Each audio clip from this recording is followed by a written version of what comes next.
Morning, everyone. Andy here from the W.O.T podcast. Now, we have the next in a series of two Swigs and a Sig coming up. This is a little bit of an intro. It's called The Dead Internet Theory. And myself, Cobra Stacker, and Camel Finance, I'm going to have a chat about it. Exchange views, normal thing for two Swigs and a Sig. Hope you enjoy. I just want to say thank you very much for all the new members that have joined.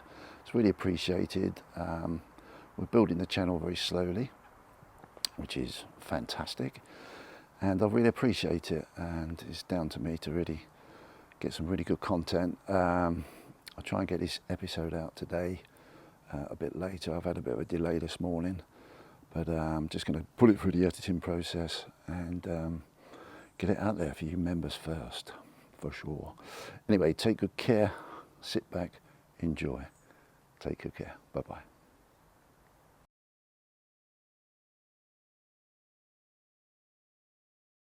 There's absolutely no reason for it to go all quiet. It's like, get the clapperboard out.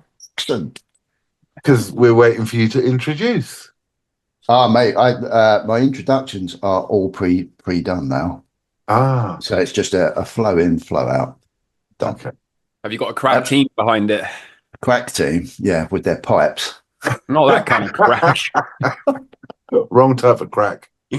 No, mate, no, I just like, because I'm playing with OBS and bits and pieces, then yeah, I'm just doing sort of a bit more of a personal introductory thing to each episode now. So nice. It should be cool. Something different, and it gives me good play time as well, getting used to everything. Anyway, welcome to Two Swigs and a Sig, episode 15, I believe. Yeah, number 15. And the last time we spoke, we got Camel to come up with a suggestion for this Two Swigs and a Sig, and it was the dead internet theory, which hopefully we've done a little bit of homework about. We discuss it. I think it's a fascinating subject. So I don't know if you want to kick off what you found out, Camel, and what you're thinking. Well, I think it might be useful to kind of outline what it is in case anyone's unfamiliar. So the dead internet theory is essentially a theory that asserts that a coordinated or intentional effort to push information across the internet now mainly consists of bot activity or automated generated content or AI type generated content, and is largely manipulated by algorithmic curation to control the population and minimize organic human activity. Amazing.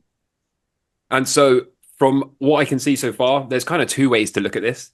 One way is that this is intentional and is being pushed by an entity, whether that's a government, whether that is a group of malicious actors. And perhaps what they're trying to do is censor the internet in general and flood it with misinformation or bot activity to kind of drown out the real information and the access to freedom of information. And the other way that you can come and look at this from is perhaps it's just a natural evolution of bots getting better and AI improving over time. And so maybe there is no one specific driving force with any kind of intention. And instead, maybe it's just that to get the bots around the anti-bot detection systems that websites have, they need to improve them and make them more human-like. And then it's kind of a never-ending battle and they get sort of smarter and smarter bots. And maybe over time that just morphs into a kind of network of fake online activity. And so again, maybe it isn't necessarily coming from a single entity with malicious intent. But based on what I've seen, I kind of lean on the conspiracy side of it. Although I guess for anyone that knows me, they would kind of expect nothing less of that. But it should make for some interesting conversation. I'd be interested to know what you two thought about it, what you found. And I'm sure there's going to be plenty of angles and tangents we can take this thing on. Yeah, for sure. Sure. So I had a little look at this, and it was basically saying that the actual human interaction with the internet is now based on, like we do on YouTube and Facebook and TikTok and all that sort of stuff. But the amount of stuff to get clicks and views that are done by bots where, let's say, animals are dancing and, you know, all sorts of different things like that, has increased massively and actually overtaken the human input of what we do. Now, that's one sort of side of it, which, okay, well, yeah, all right, great. As long as we're still interacting and doing our stuff, that's out there, and we can tell that an animal dancing isn't real. But you then come on to certain videos which are of politician speeches and stuff like that, and there was a whole thing about how that can be faked and done, and it can be done by other countries to basically just show a totally different political side to what someone may be saying, which is quite sinister in itself. So it then comes down to what can we believe and what can't we believe. 100%. What about you, Uncle Andy? Yeah, Uncle Andy, I love that. Oh my God, dude, you sent me that link, didn't you? Was it Destiny? Destiny's Schizo arc. Yes. And I started watching that, and I'm thinking, oh my good grief. It's really interesting to me because I said this to Cobra, didn't I? I said, dude, I watched that, then I jumped on another link. The algorithm starts kicking in on YouTube, and then it starts feeding you all sorts of stuff. And I was watching it, and there was like this repeating thing going through my mind about, you know, at the end of the day, possibly what you're seeing, is it fake? And there's a lot of it around. And I sat there and I said to Cobra, I don't know who to believe now, because what I might be watching might be fake. You know, and it brought a massive sort of light bulb moment at the back of my mind where I just thought, oh dear, where are we going with this? There's a massive avenue of psychological thinking about the way society is going with the use of social media, and there's so many ethical issues that I have to deal with when I start looking at it. So this is a good time. What I decided to do, I'm going to share my screen. If I think I know how to do it, I'm not sure, but hopefully it'll work. I decided to actually, can you see that? Yes. Yeah, I typed in to Chat GPT a question. I thought I'm going to ask AI, present AI, what it thinks. And can I read it to you? Yeah, please do. Okay. So my question was, how real is the internet today when looking at the possibility of bots and AI interaction on social media? And then this is what I got. And it was basically, the internet today is deeply intertwined with bots and AI, particularly on social media platforms. And this phenomenon is both real and significant. I thought, that's interesting. Here's a closer look at how this plays out. And it was really, as you can see, it was a really in-depth return of information. And I'll read it. Do you want me to read through it? Yeah. Okay. So there's some points, and its first point was social media bots. Prevalence of bots. Bots, automated programs that perform tasks, are widely used on social media. Estimates vary, but studies suggest that anywhere from 9 to 12% of Twitter, now X, accounts might be bots, and that's a bit concerning, depending on the analysis method. On other platforms like Facebook and Instagram, bot activities also exist, especially for marketing, spamming, and engagement boosting. That's what you was talking about, Cobra. And then the next thing under that, social media, has got tasks performed by bots. Social media bots can perform tasks such as liking, sharing, commenting, or even creating posts. While some bots are benign, like those used for customer services or news delivery, many are involved in malicious activities like spreading misinformation, generating fake followers, or amplifying diverse content. Then it said, number 2, AI-driven content creation. AI and influencing content. Artificial intelligence is increasingly being used to generate content from text and comments to images and videos. AI-driven accounts can stimulate human interaction convincingly, generating posts that engage with users as if they were real people. This is really interesting. Deepfakes and AI generated media. AI is also behind the rise of deepfakes, videos, images, or audio that convincingly mimic real people. This can have serious implications for misinformation and the manipulation of social media discourse, as it becomes harder to distinguish between real and AI generated content. Fascinating stuff. Then, number three, astroturfing and fake engagement. Astroturf, I've never even heard of these. Astroturfing, this refers to fake grassroots movements created by bots to simulate public opinion. Bots are often deployed to make certain hashtags trends, push narratives, or manipulate the perception of public opinion on political, social, and commercial issues.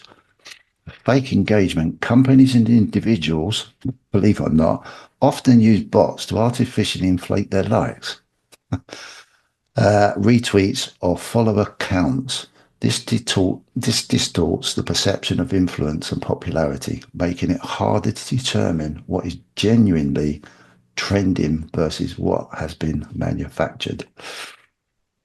Then it talks about misinformation and propaganda, weaponized AI. AI bots are used to spread information, especially during elections or periods of political unrest.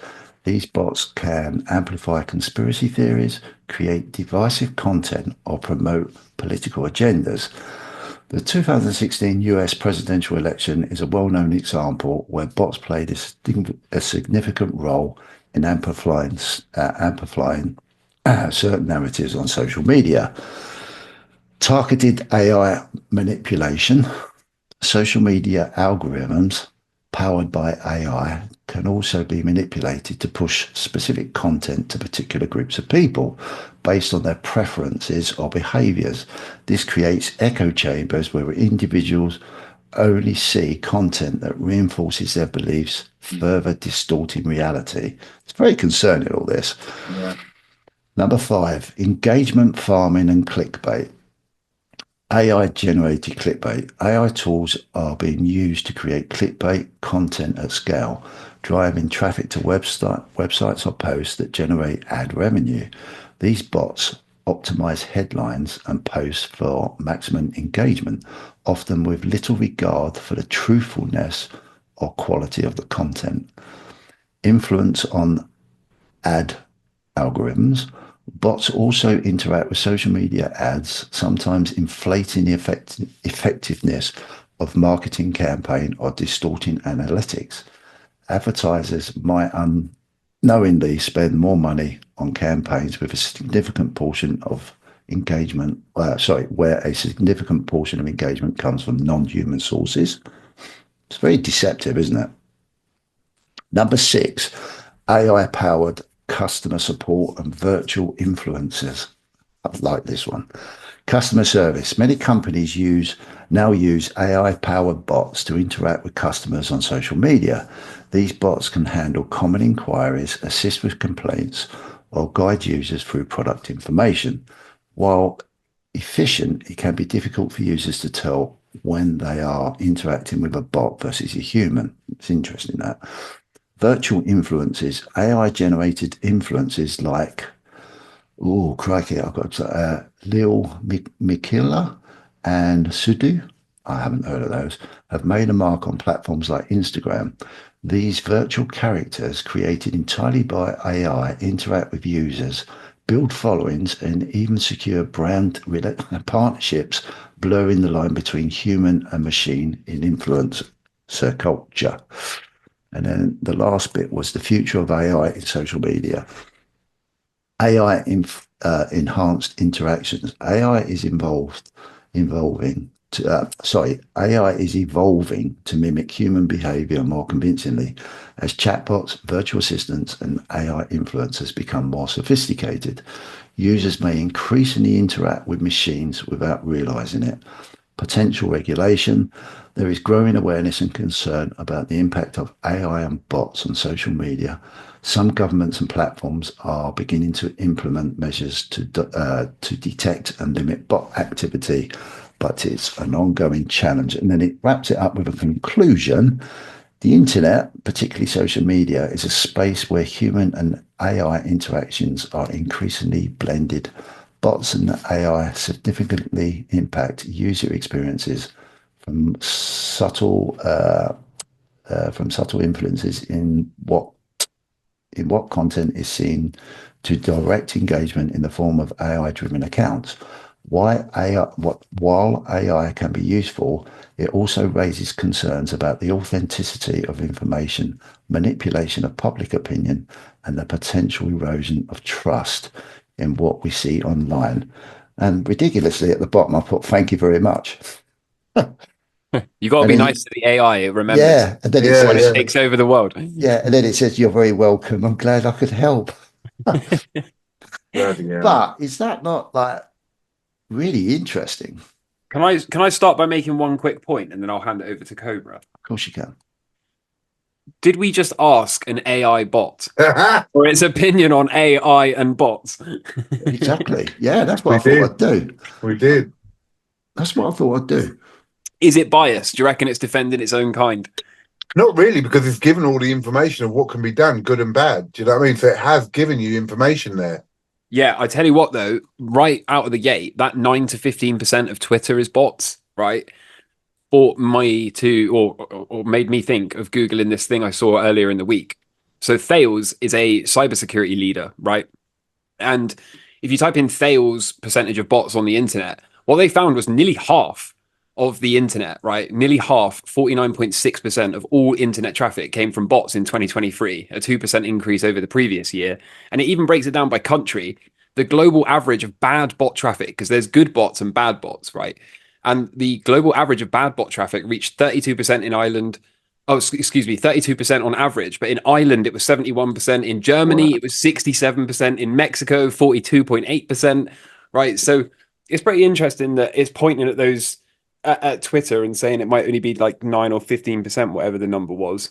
But it seems like there's an awful lot more than that, at least based on what I've been looking at. Yeah, I mean, you're talking about overall internet traffic Yeah. compared to we're just talking about Twitter or X, Yeah. whatever you want to call it.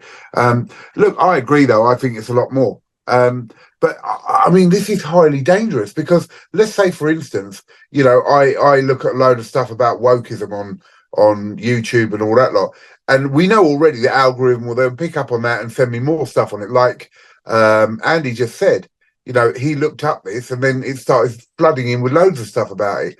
That's one side of it, but it can be a lot more sinister. We've already said that AI eventually, if not already, can become sentient, right? That's a big, big fear. Now, if it does, and AI wants to then look at the world and say, well, humans are a parasite or it's anything, it can use this. We are so wired into this internet now ourselves. We are so dependent on it, and our views and everything are dependent on it, that it can influence that massively. And as Andy just said in that thing, that basically if you have a certain view, it can really make that view stronger. It can give you fake information to make that view stronger. And so again, partitioning people can be done very easily in this way. But then, are the bots now in control of themselves doing it, or is there someone who is planting more bots or putting more bots in for a certain reason? I lean on the side. This is the number one reason I lean on the side of this must be pushed by. I'm not saying necessarily a government, but a government or a what do you call it? An organization with deep pockets, because it's not cheap to run a bot army.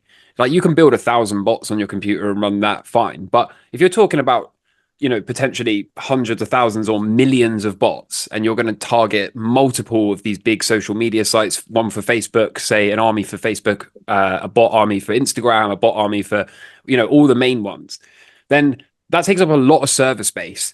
Or you have to basically hack a huge amount of computers and then bank on them being switched on all the time and running in the background. So it's not cheap to run one of these bot armies. And that for me says that there must be some kind of big organization pushing this, because, you know, if me or you said, I mean, think about the return you get versus the risk. Are you going to spend thousands of pounds a month just to troll people with a bot army? That doesn't make any sense to me. not that doesn't make any sense to me personally. So I tell you what is pretty interesting though. I know we touched on this before, but during the Brexit, right, we saw the YouGov polls manipulated using this exact strategy, right? They, regardless of whether you clicked Remain or Leave, they presented a majority in favor of the way they wanted it to go, and that has been shown to swayed people into voting with the majority. A lot of people will question and they'll go, well, if everyone else thinks we should leave, maybe I should vote leave as well, right? Yeah. And there's an interesting kind of parallel to this that you can look up called the ceiling lookup experiment. And what this shows is if you go into a shopping mall and you stop and stand still and look straight up at the ceiling, what you'll notice is people will join in, right? So your normal human is just naturally inquisitive and curious. And if they see someone stood still in the middle of the shopping mall staring at the ceiling, people will stop next to them and look up and be like, what's that guy looking at, right? But what they also found was the more you increase the number of people that stop in the middle of the mall and look up at the same spot, the quicker people will join in to try and figure out what they're all looking at. Which, as you transfer it to bots, it goes to show if you've got one bot in the comment section who is saying whatever is saying, that has a nominal impact. But the moment you start to flood the entire comment section with one narrative coming from multiple different accounts, then it very quickly can dissuade people from having their opinion. And the other thing that it can do is it can distract people from what they went there to comment on in the first place. So, for example, if you watch a video on some prime minister, right, and you're annoyed and your original comment is going to be to slate the prime minister, but then when you get in the comment section, all you see is hundreds of bot comments, but you don't know they're bots, let's assume, and they're all talking about some other inflammatory subject.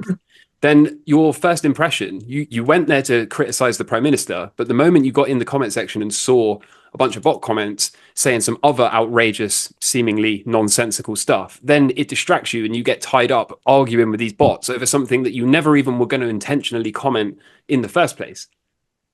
So it can certainly be used to kind of distract and herd people out of the way. Yeah. And then you end up wasting your... Are bots always created by a company or an organization, or can computers and bots and AI create their own bots? As far as I'm aware, if you've got programming skills, you can create a bunch of bots.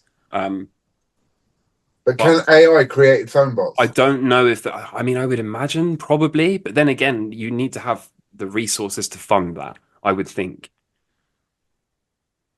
What funding does it need for a bot? Once the program's in there, it runs itself. It carries on running, right? Well, but if it's all going to be controlled from one... I mean, my computer knowledge is a bit limited, but if you're going to control 1,000 accounts or hundreds of thousands of accounts, then I'm pretty sure it takes a lot of computational power and server space to run. Maybe someone can correct me in the comments if I'm wrong about this, but I'm pretty sure you can't just... A normal desktop computer can't run a bot army. I don't think that's how it works. I think it takes a lot of resources, and I think it takes a lot of server space to be able to organize these bots and push them into the places you need them to go. But my point being, let's say AI got semi-conscious or conscious or whatever, and it placed bots in certain things. Could it then create more bots itself? If the server was big enough and everything was big enough, could it place bots in there that we wouldn't even know about? I would imagine it probably can. I don't see why it couldn't, but this is not my area of expertise. Yeah. But I don't see why you couldn't program a bot to code another bot, right? That seems perfectly feasible.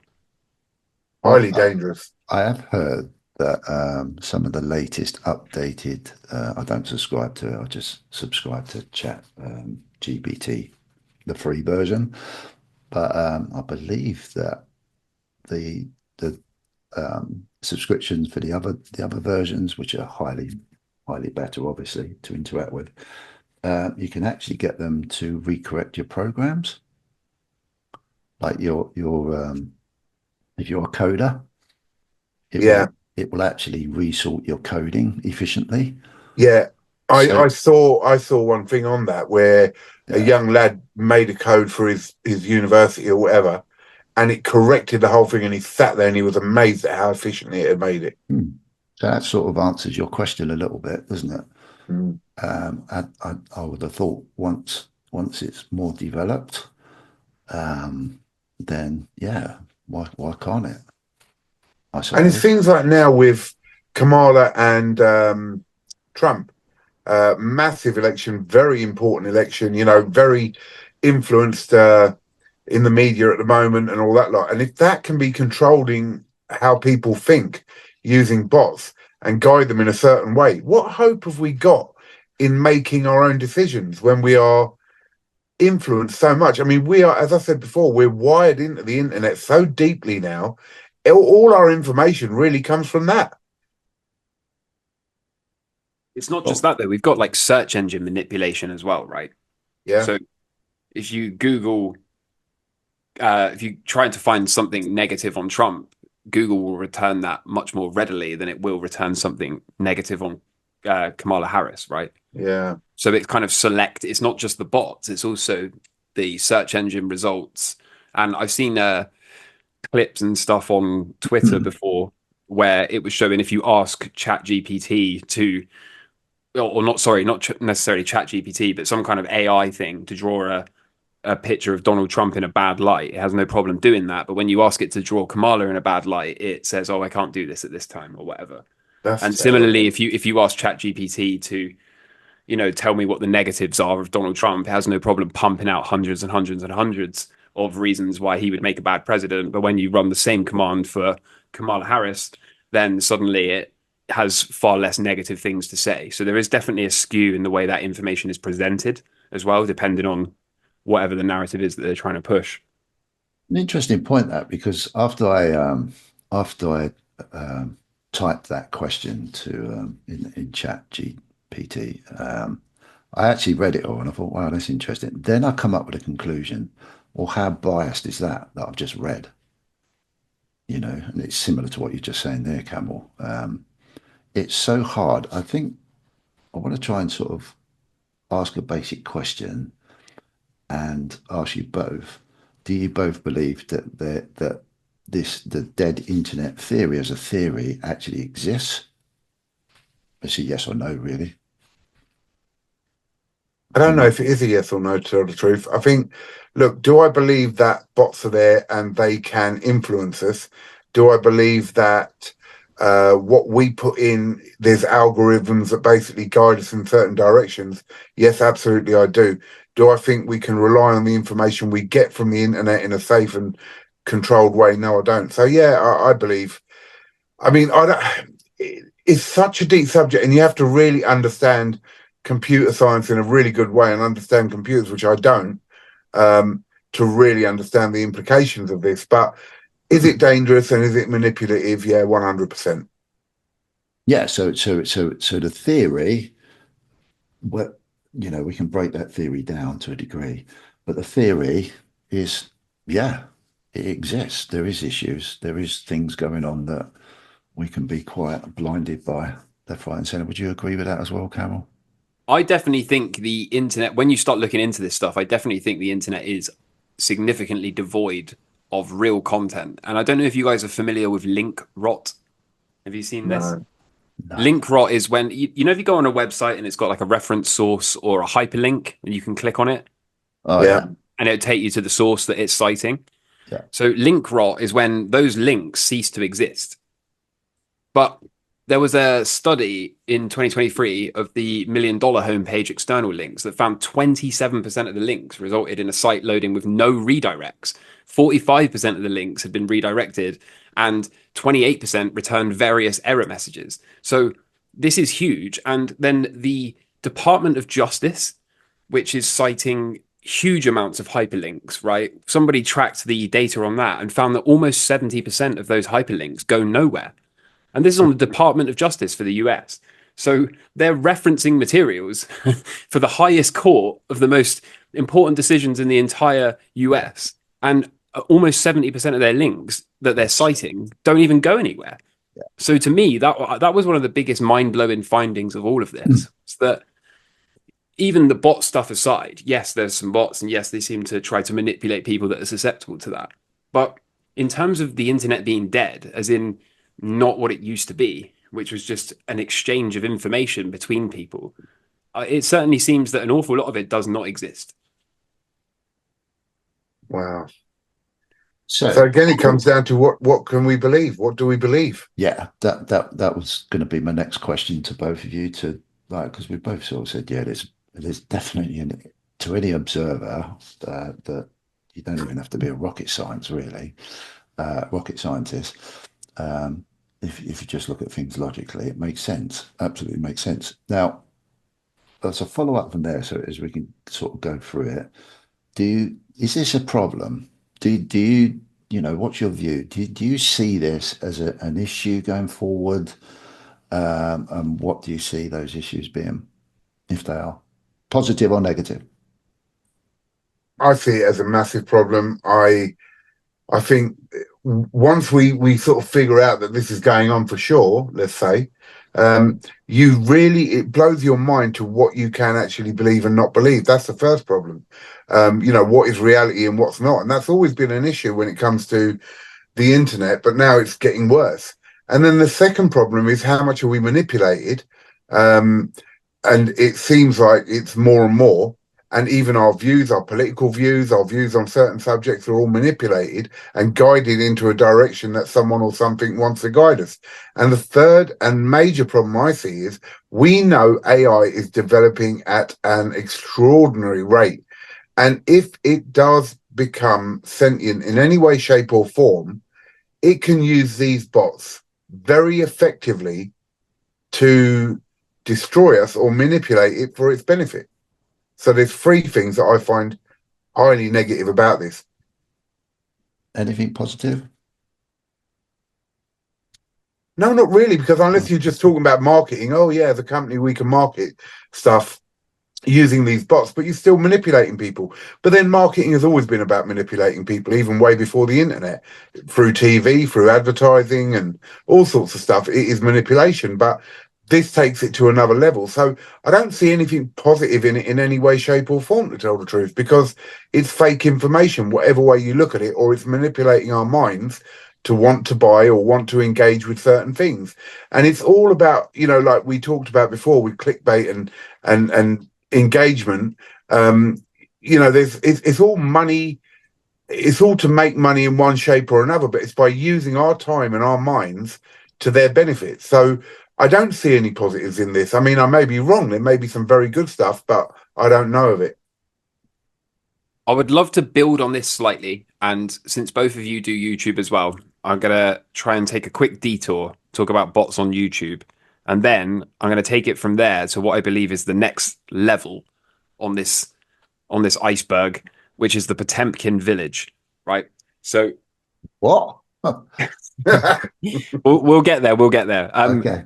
Do you know what a Potemkin village is? No idea. No okay, idea. right. Well, before we get there, to build on what Cobra is saying, I wanted to ask both of you guys what your experience is with bots on YouTube. Because as somebody that posts a lot of Bitcoin and crypto content, I see bots every single day. Every single day, I'm forced to block a word that these bots are shilling. And usually the bot comment looks something like this. It will be an account that says, "Thank you for covering," and then it will be like AW119X or something. And then a second or two later, someone else will comment saying, "So glad you covered A119X," whatever that thing is. And very quickly, if I don't copy and paste that word into the block list, then I will get 100, even 200 comments per video of these bot armies that are shilling this crypto scam. So first of all, I'd like to ask if you have any experience directly with dealing with these bots or observing these bots. And then I think we could maybe talk about what you think they're there for, because I've got kind of an outside the box idea for these. And then, like I said, we'll move to this Potemkin village thing.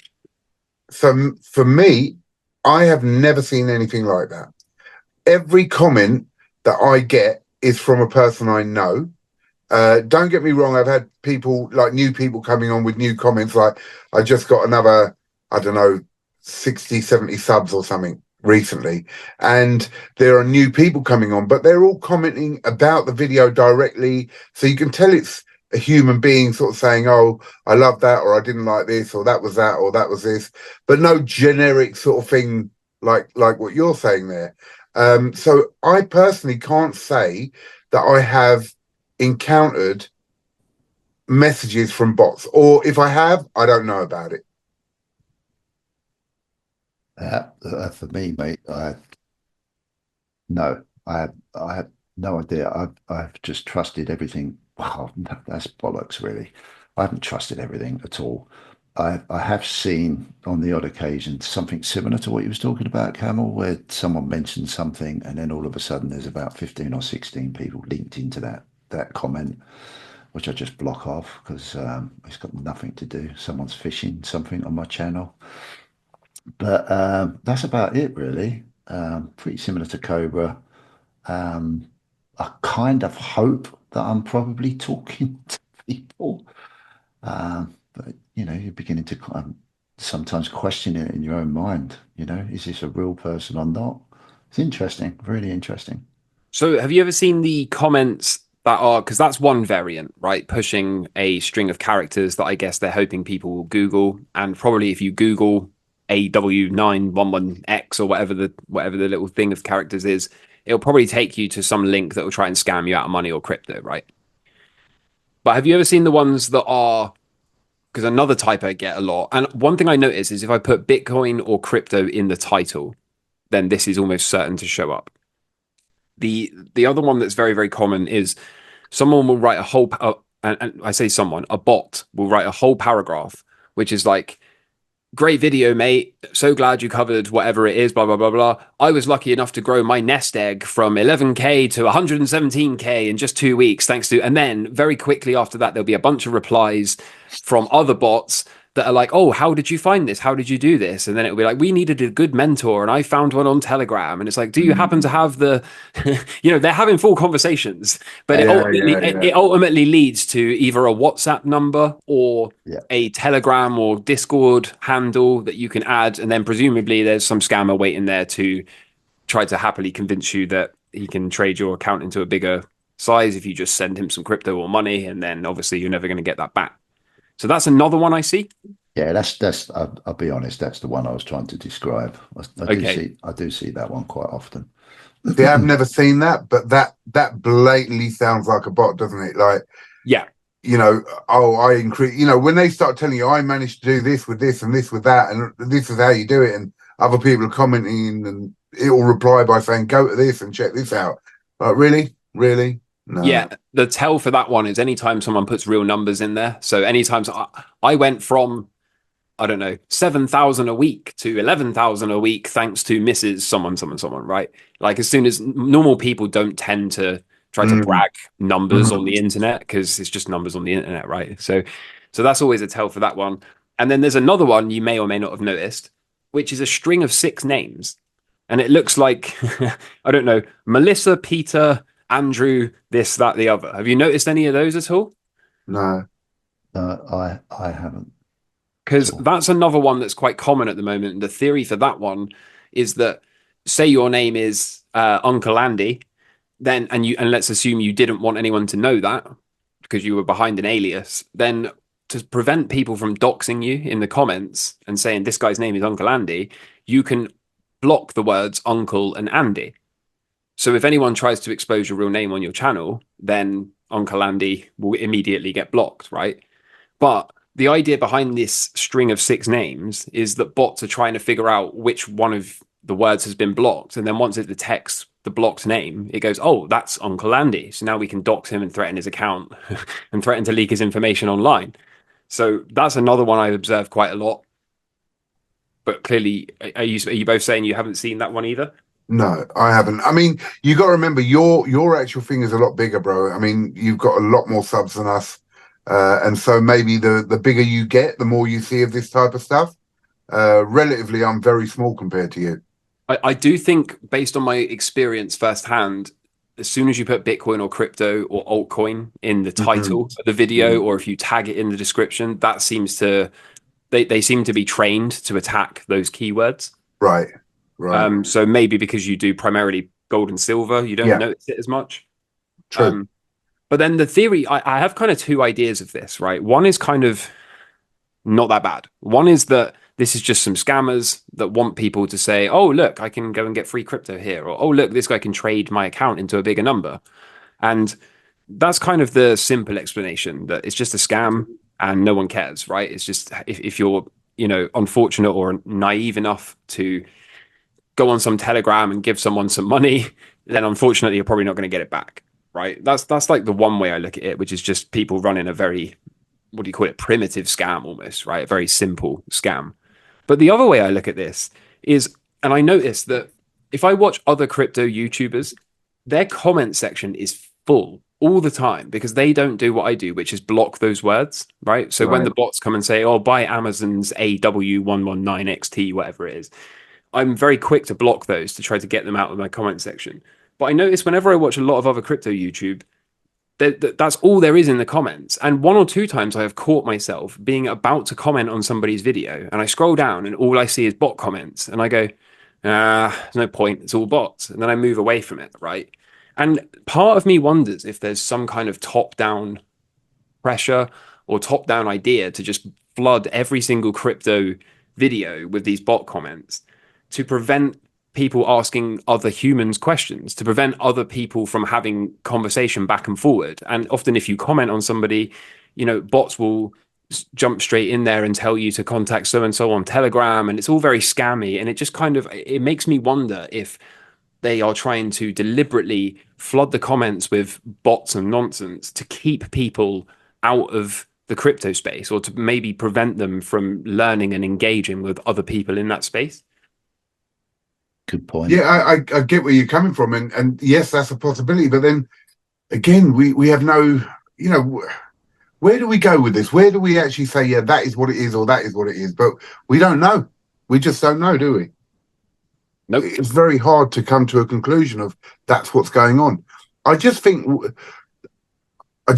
sometimes we need to separate us. Look, we were born in the times of, I was born in the 70s and grew up in the 80s. No internet, no nothing, and we lived our lives in our little bubble and carried on and did our things. And now, as I say, we're all just so, everything revolves around the internet for us. Everything. All our information, everything we think, we do, we buy, advertisements are pushed to us. How many times have we heard the thing of, oh yeah, I was just talking about a holiday to Malaysia and suddenly I got loads of things come through on the internet saying Malaysia, you know what I mean? We're so manipulated in so many ways now that it's like the Matrix, isn't it? Do you unplug yourself from the Matrix? And if you do, how do you survive? Are you going to survive in a totally different reality to everyone else? I just think we're manipulated in so many ways. You saying that reminded me of one of the funniest, me and my family joke about this to this day, right? So going back some years ago, I threw my mum I forget what it was, say a 60th birthday party, right? And so I invited a bunch of friends of hers to come and, rented a... Hello? Hello? Hello?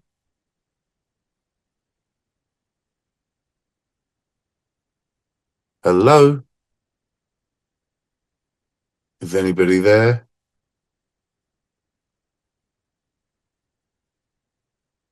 Yo.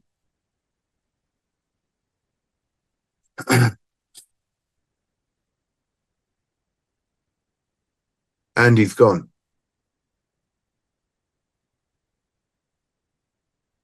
His mic's off.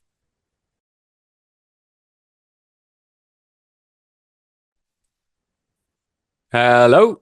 Hello? Can you hear me now? Yes. What happened? Andy's screen disappeared, then I could hear you the whole time saying hello, hello, hello, and I had to unplug my mic and put it back in. Right, okay. So I could hear you the whole time saying hello, hello. And have we got Andy? No, he still seems to be disappeared. And he's the host. Yeah. Oh, he's back. What happened? I can't hear you. You're muted. I wanted to go to the toilet. That was all. So you killed all of us? Yeah, we all died. No, you didn't. Yeah, we did. Oh, did you? Yeah. How did that die? Well, you disappeared in video, and then my mic stopped working. Cobra was alone going, hello, hello, and I had to unplug my mic and plug it back in. Oh, shit. Sorry, dude. And you were just gone, completely gone. Oh, sorry. I thought if I... Oh, right, okay. I won't do that again. Are we still recording? Yeah, well, that'll be interesting. Yeah, we are. It says we are. So yeah, we are still recording. Yeah. Oh, Oh that's wow. weird. I don't know why that happened then. That's That strange. was yeah. No, you disappeared in video, and then my mic stopped working for some reason. Yeah, Yeah, I purposely disappeared in video, but I didn't know yeah, that. I didn't know that. Anyway, sorry. I apologize. The last thing I heard was Camel talking about something about his mum. yeah. So start with that one again. Though I haven't got a record sign up on Oh, mine, so oh yeah, the recording's gone off mine. Oh no, it is now. Yeah, it's there. It says it's recording. Yeah, okay. it We'll says, carry on. yeah, Do you wanna? sorry. Do you wanna? I feel like you should kill it and then reboot it just to be safe. I don't know. I don't know. I think if Andy's Yeah, just to be safe. Yeah. Okay, yeah, cool. So we know it's recording. Sorry. yeah, Yeah. So anyway, you saying that about the hot miking, Sorry. where you where someone says something about Malaysia and then you get a bunch of yeah, adverts for holidays to Malaysia. We had a really really funny one because I was throwing my mum a surprise party. Some of her friends come from Ireland, have an Irish accent, right? And I get a phone call um, from these Irish blokes, and the Irish bloke phones me up and he says, "Oh, now then, Camel, are there any dog friendly pubs in the area?" Right? And so it was just because he had an Irish accent. We laughed about dog friendly pubs, right? That was it. It was like a funny little thing. And I know it's not really funny for you guys to hear it, but at the time, it was just a funny thing. Are there any dog friendly pubs in the area? Anyway, this became kind of like a silly thing that me and my family say to each other, like, let's go and find a dog friendly pub in the area, right? And then after saying this a few times, we all started to get, and I can only assume that they're like AI generated or something, but we all started to get notifications on YouTube or on Google or whatever adverts for dog friendly pubs in the area. We, wow. we were like, that's so specific. It doesn't make any sense at all, but we still laugh about it to this day. So yeah, there must be some kind of like AI algorithm thing that works alongside that really kind of just picks up on absolutely anything you say and tries to knit it into some kind of advert to sell you some stuff.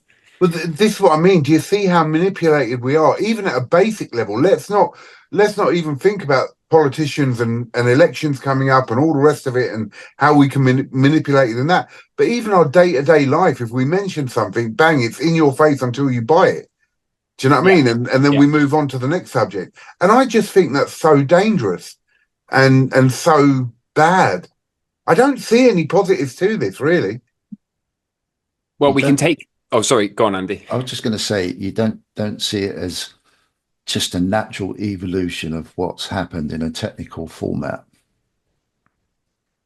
Yes, Could yes, it be. is. Sorry, Camel. It is an evolution in in what's going on, but is it a good evolution? Is it a good way of things? Or, back in the 70s and 80s, if you thought about buying a car, you thought about it, you assess the situation, you assess your financial capabilities, and then you decided to buy the car or not buy the car. It weren't pushed in your face by 10 different companies trying to sell you their car until you actually forget about your financial responsibilities and go, oh, I'm going to go and buy a car.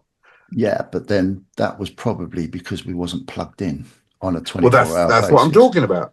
Yeah. But what we had was a very simple format of advertising through the TV, billboards. If you was traveling on the tube, it was all over the tube on the stations. Yes. And whatever newspaper you bought was a biased newspaper against Yes. what was being written.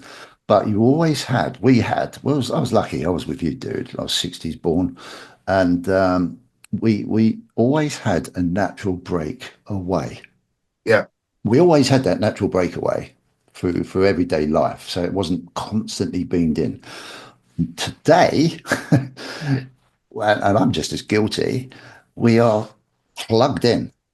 Yeah. We hold the newspaper, the tube advertisements, we everything I've just mentioned, we are now holding it in our hands. Totally. And it becomes an ever increasingly difficult choice, which it shouldn't be because it's crazy to think that way, to learn to put it down. But we can't and we don't. And of course, the younger generations, I mean, I've only got to look at my grandson, he's plugged in now. Yeah. Yeah. He's Yeah. plugged in. And that's why I said, is this not a normal enhanced technical situation we're in with the same issues, but they're just so much more difficult to get out of, and getting back into the conspiracy thing, but I don't like to call it conspiracy because it makes logical sense. That can be totally abused now, big time, Yeah. absolutely big time, because we are so, excuse my language, I'm going to say it, fucking plugged into it. And it's a massive discipline to not be. I've tried it. I've tried, oh shit, I'm not going to pick my phone up. But before you know it, you're like, oh God, has the kids sent me a text? Has the family got hold of me? Has my wife text me? Or the phone will ring. So you can't, it becomes just this weird interaction between a piece of technology that we're constantly carrying around. And that is open to so much bloody abuse Yes. from the various characters in mankind to totally start abusing it. And I was thinking, sorry, I'll shut up in a minute. But I was thinking the other day, we went through the flu season of 2020, didn't we? And that was a big manipulative thing that we all inherit. And I thought to myself, oh my God, we are being manipulated without even knowing about it half the time. It's even bigger than that. It's even bigger than that. And where it's going to go, I have no idea. I really have no idea, other than I kind of like to think that maybe I'm aware of it, so I have got a choice. But it's when you're not aware of it, then you've got no choice. Well, That's what it is. this is what I'm saying, brother. Yeah. I don't see a positive to it at all. I see a negative downward slope because it can only get worse and more manipulative. Do you guys remember subliminal messages in adverts or in the cinema in the middle of a film? Yeah. Do any of you remember that? They would basically, in a cinema, just one example, but it was used quite a bit and then it was banned. During a film, they would literally put one frame of a drink or one frame of popcorn or a burger or whatever, hot dog or whatever, and it would make you subliminally think, I need food or I need a drink. So you went and bought more. But that's a very small example of how it was used. And they would literally do that in the middle of films and stuff like that. So we've manipulated people, or not we, but people have manipulated people for so long in advertising in one way, shape, or form, and yet now this is influencing people in their whole way of thought, politically or anything else. And then, as we say, sorry, I'll let Camel come in first and say something, and then I'm going to bring up another point. Camel. What do you want me to say? I feel like no, I'm just keep saying, going, bro. Keep going. Yeah, okay, go on, do you want to flow, well, dude? Do you want to flow? Sorry, my apologies. I didn't want to just jump from another subject because I just felt like, all right, that's one point. Do we see any positives in it? But then coming back to something else I watched on the internet once we came up with this subject, there was a bloke and a girl chatting. So video screen to video, computer screen to computer screen. And the girl was having a whole discussion with this guy, and they were sort of chatting each other up, flirting a bit and all this lot. And then he pulled his screen away, which he had an iPad, say, and he goes, did you realize you haven't been talking to a human? And the whole thing was a face of a being, and she was chatting this guy up, and the guy was chatting to her and flirting, and it was all AI. It was all AI. The whole conversation was AI, and the AI was literally talking to her and answering her questions and having a discussion. It's mental, and the girl just sat back and went, she had no idea that it wasn't a real human. How bad can this get? I mean, does it count as cheating if she's AI? Yeah. It's mental. I see what you're saying, though, on a serious note. Yeah, teletext holidays were a lot simpler times versus getting hot mics today and force-fed, dog-friendly pubs in the area. So, yeah, I completely see what you're saying. But before, I think where I want to go next is the Potemkin village. Okay? So, because I think we can go one layer deeper. I think this stuff gets a little bit worse before it gets better, if it even gets better at all. Yeah. So, for anyone that doesn't know, a Potemkin village is essentially a mock-up village. It's a facade, and it was the first Potemkin village was built by a guy called Grigory Potemkin, who essentially wanted to impress some fair maiden, and she wasn't impressed by the way that the town or the place he was running was in poverty and the economy was falling apart. So he knocked up a false village, right? He not mocked up a whole kind of like a Hollywood movie set, if you want to call it that, right? Where you could drive through the street and look up at these seemingly nice and expensive and clean buildings, and there'd be actors along the way. And at face value, you would say, oh, this looks like a booming economy. This looks like everything's going well. And that's what a Potemkin village is. We see this in North Korea. If you're approved to go to visit North Korea, they'll take you around one of their Potemkin villages, right? I'm sure you've probably seen that in North Korea. And I hadn't. No. Oh, you haven't seen it? No, I didn't know that at all. Oh, well, they've got like, so whilst most of the country starves to death and is in poverty and all of that kind of thing, if you go to see North Korea, they'll give you a guided tour of selective areas only. And where they take you is kind of like plush, expensive looking restaurants. There's food everywhere and it all looks very prim and proper, and like the economy is booming and it's a place of wealth and abundance. But they won't show you or let you see the rest of North Korea, which is, you know, like really people are in horrible living conditions and starving to death, and there's no food in the supermarkets and any of that. So, I mean, you can search that up on YouTube. So that's just one example of a real life Potemkin village. But like I said, you can think of this as a Hollywood movie set, right? It's a facade. It's the illusion that everything is prim and proper and nice. But in reality, if you were to go around the back of it, you would see that there's no real building there. It's all just, you know, propped up with wood or whatever, right? It's a facade. And so with this in mind, Google, the search engine, is actually a Potemkin village, right? It presents as something that is something that it is not, right? It presents as a search engine that you can type any query into and retrieve seemingly an abundance of information, right? And it presents as this thing that will search the entire web and index all the pages. But to give you a couple of examples of this, if you go into Google and search for something as simple as pizza, okay, and hit enter, it will tell you right out of the gate that it has found something like 1.8 or 1.9 billion search results. Okay. But 95% of people that use Google as a search engine never leave the first page, which means they scroll down, they click one of the first 5 or 10 links. Okay. And if they don't find it, what they're looking for in the first, 5 to 10 links, then 95% of people will not even click onto page 2. Right. So it tells you right at the top that it has found 1 point something billion search results for pizza.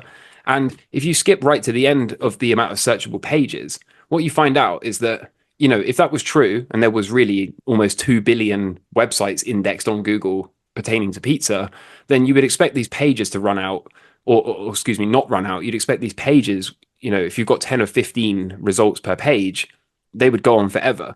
But what you find is for pizza, by the time you get to page 35, you actually run out. Okay. So it's claiming that it's got 1.9, 1.8 billion search results for pizza. But by the time you get to page 25, you actually run out of indexable or clickable links for the internet. Okay. And it's got a little disclaimer down the bottom. When you get to page 25, it says, in order to show you the most relevant results, we have omitted some of the entries very similar to the 247 you've already seen. If you like, we can repeat the search with the omitted results included. So you go, oh, okay, that's how I access the other, 1.8 billion results. So you click this hyperlink and now, again, you can scroll down and see 10 or 15 links on the first page. You can go to page 2 and scroll down and see 10 or 15 links. But what you find out is that whereas the prior search that apparently omitted all of the stuff that's allegedly unnecessary for us to see and terminates at page 25, okay, now instead of unlocking the entire rest of the internet, 1.9 billion hits, which if you really think about it, right, 1.9 billion, what's our population, like 8 billion? It doesn't even make sense. It doesn't even make sense that there would be 2 billion web pages on pizza. Yeah. Like, do you know what I mean? Like for every, 2 or 3 people on the planet, we've got our own entirely unique web page. Like, does that make sense when you really think about it? To me, it doesn't. Anyway, like I said, we started off with 25 pages. And in this example, I'm doing this live on my screen right now. It's only given me one additional page, 26. So all of the omitted results, we went from 1.8, 1.9 billion claimed results pertaining to pizza, and there's only 26 pages, which gives me about 260 clickable links. Half of these, by the way, are YouTube videos. So this is really where, for me, the spiral started to get like mind blowing. Because if you really think about this, Google is a Potemkin village, right? It presents as an indexing site. Its job should be to index everything that's on the internet and make it easy for us to find what we're looking for when we search for a keyword. But it is presenting as something that offers 1.8 or 1.9 billion hits, 1.9 billion unique links pertaining to pizza. And actually, what we find is there's really less than 300. There's less than 300 pages on the entire internet that I can find using Google. And about half of these are YouTube videos where the title is something like "First Time Wife is Trying a Pizza in Pakistan," right? Like, this is what we've got. So in terms of, is the internet a dead? Like, is the internet theory got any kind of substance to it? Is this whole place just devoid of real content? Well, as far as I can tell, when looking at Google, it is, right. Like, we are not really looking at billions and billions and billions of different sites. Instead, we're looking at a handful, and most of them are not even close to what you initially searched for. So the more you sort of play around with this whole Google as a Potemkin village thing, for me, the weirder this whole thing gets. Like, the bots is one thing, but like I said, we start off with almost 2 billion hits for pizza and we end up with less than 300. Like, what gives, Yeah, it's almost like, is it a Truman Show? Yeah. When Was he it a first Truman started with saying Jim this, I Carrey? was thinking of that. Yeah, Yeah, yeah. it's such a powerful thing when you actually listen. And I know what you're talking about now, Camel, because I remember someone talking about that, and I was like, wow, it's this total virtual world that seems massive, but it isn't. It just isn't. And that would then make sense that then you've only got a very few limited amount of people controlling that process. But I can't help it, but I do sit there and think, Jesus Christ, there's some very clever people around, very nefarious what they're doing, maybe. But we are suckers for it. We are just pulled in to what's beamed into us. And if we've got no reason to look any further because, we're distracted by everyday shit on the hamster wheel, all that rubbish, they get away with it. They totally get away with it. But it's becoming, I don't know, it is becoming a bit of an issue, I feel. I'm like with Cobra, it's one of the Let me, things sorry, I'll just finish before you yeah. go over. One of the things I really deeply struggle with is sometimes I wish I didn't know what I knew before all this, because then I'll probably just be a part of it more. Whether that's a good thing or bad thing, I don't know. I think the first thing I'll say, let me play devil's advocate to what you just said a moment ago, Camel. Let's say you type in pizza, and when you type it in, it searches and it can pull out 1.9 billion things relating to pizza. So it could be a description of pizza. It could be, there was a set of coins I sold recently, and they called it the pizza box, which holds the coins together. So it could be every single thing relating to pizza. And then it filters out what it thinks you may want to see down to that 25 pages. But realistically, there's billions of things out there where pizza, how to spell it, what it's called in a different language or whatever. You know what I mean? So many things can be from pizza. So is it that, or is it that it's just a lie and there's this empty void of nothingness out there? And then, Oh, sorry. No, go on. And then to your point, Andy, I think because we're older and we came from a time of no internet into a time of internet, we have both sides of it. Whereas people, as you say, who are younger, who are just born into it, are so wired in that they can't see any other side anyway. This is all they know. Do you know what I mean? Yeah, 100%. 100%. And then, Camel? The first question you asked, I think, is a very, very, very good question, right? And the question really is, are Google just doing us a favor by saying, well, if you're looking for pizza, it probably means you're looking for one of a handful of things, right? Either your local pizzeria so you can order a pizza, or a recipe so that you can make your own pizza at home, maybe a Wikipedia page so you can look up the history of pizza, right? Maybe that's so. On the one hand, if you're going to play the advocate and say no, Google is not doing anything malicious here, then maybe what they are doing is trying to do us a favor by restricting 1.9 billion hits into something that we would actually need, rather than, like you say, just being able to find everything under the sun that's ever had pizza associated with it. But the issue for me is, it, like I said, it presents as 1.9 billion hits, but then it only gives you 25 pages, which is about 250 links. And then it says, oh, well, we've omitted some for your convenience, but if you want to add them in, click this button. And when you click this button, you only get an extra 10 or 15 links, which to me begs the question. And the question is, did they at some point decide that they are the arbiter for truth? Are they the ones that get to decide what information is important and what isn't? Versus if you were to Google pizza 20 years ago, 15 maybe, you would have just gotten every single possible link, right? And it might have taken you a bit longer to find what you were looking for, but at least you had the freedom and access to information to go and find every single one of these websites. Agreed. Versus today, it seems like they have decided you will only need these 300 results. And if it's not, if you don't find what you're looking for in these 300, then, you know, you don't need to know anything else, which to me is a little bit ominous. But I think, look, if you look in 15 years, how much more information has gone onto the internet? Obviously, the information in there has grown and grown and grown and grown and grown. So if you type in pizza, it's very generic. If you don't find what you're looking for, then you put in pizza toppings, it will give you more of that section. If you put in pizza delivery, it will give you more of that section. If you put colors on a pizza, it will give you, do you know what I mean? So you can redefine your search to give you specifics. But if you just type in pizza, there's so much that they try and restrict it down to a certain thing. But then you can always type in more detailed search for what you're actually looking for and get that information. So there's another, I don't know, 10,000 things that you can look for within an added word that you add onto that search. So do you understand what I'm trying to say? That 1.9 billion things. I mean, what comes first? Is it pizza delivery? Is it how to make a pizza? Is it colors on a pizza? Is it the spelling of pizza? They're going to give you something, and you make it more defined in your search to get to specifically what you want.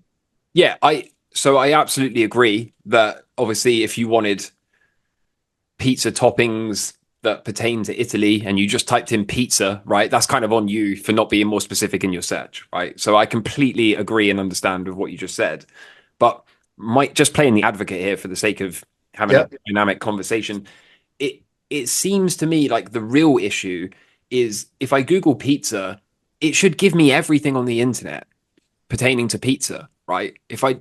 That's how I see it. If we really had access to freedom of information, if the internet was what it once was, then we should be able to find all 1.9 billion hits. I get it, but I don't like the idea that they get to decide. I get it, but I don't know how computers. I don't know how computers work to whether they can give all that. I don't know. Can your computer handle 1.9 billion descriptions of a thing? I don't understand how the memory works and all that lot. I may be totally wrong in what I'm saying, but rather than list 1.9 billion things, look, here's what we've got basically, and then click on something else and it will guide you to something else. And do you know what I mean? It's like you can get to what you want with a bit more description, but 1.9 billion, can a computer handle that? I don't know. I don't. Well, in theory, it should be no different. You should be able to click through. But then it begs the question, right? Like, what if we Google something pertaining to the US elections, right? I mean, none of us are going to have any voting in the US because we're all Englishmen. But let's say you decide you want to look up, you know, Donald versus Kamala. Yeah. For all we know, right, in an ideal world, the whole idea of the internet is it's a bunch of people that can post whatever they want and anyone can have the freedom to access whatever this information is and then make their own decisions. But it seems like, again, Google is playing this kind of Potemkin village where it's masquerading as a search engine that will just give you whatever you type in. But it wouldn't take much for some people at the top to decide, you know, oh, well, my personal thing is this way or that way, right or left, and therefore I don't want to return the opposite of that when people Google one or the other. So that's where I think this whole thing gets kind of sticky, is like it might be nothing or it might be something, right? Yeah. Like you just don't really know. And then it kind of feeds back into the entire narrative of this entire podcast, which is we don't know, right? Like once upon a time when everything ran on HTML, and I'm talking, let's go back to like late 90s, early 2000s.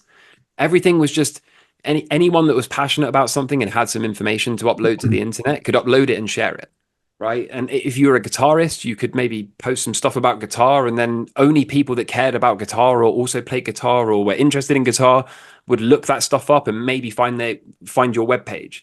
And that was all it really was like individual humans sharing information via computers. And then you kind of fast forward 20 years into the future, and it kind of feels like it's got some weird agenda behind it. Like it kind of feels like we're no longer just freely sharing information between each other. Instead, it kind of all has to be approved and pushed by the bots, and it has to be in line with the narrative. Otherwise, it gets kind of silenced. And I mean, we can see that from YouTubers. If certain YouTubers talk about the things that are approved by the algorithm, they get pushed, they get millions of views. And if you start to talk about some stuff that they don't really want you to talk about, then very quickly you get shadow banned and your videos get no views. And I've even experienced this. The first few times I had this, I thought it was paranoia. I thought I was going insane. But if I make a bunch of trading content or Bitcoin content, normal kind of here's a cycle low, whatever, the channel does consistently around the same amount of views. But if I then go on a side tangent and start talking about vaccines or some politics stuff or whatever, if I just kind of abandon the trading and start just spewing whatever my unfiltered opinion is on something, I notice my views drop off for like a week. And I always sit there and go, am I getting punished for not sticking to the normal narrative? Am I getting punished for talking my mind and speaking about vaccines or whatever?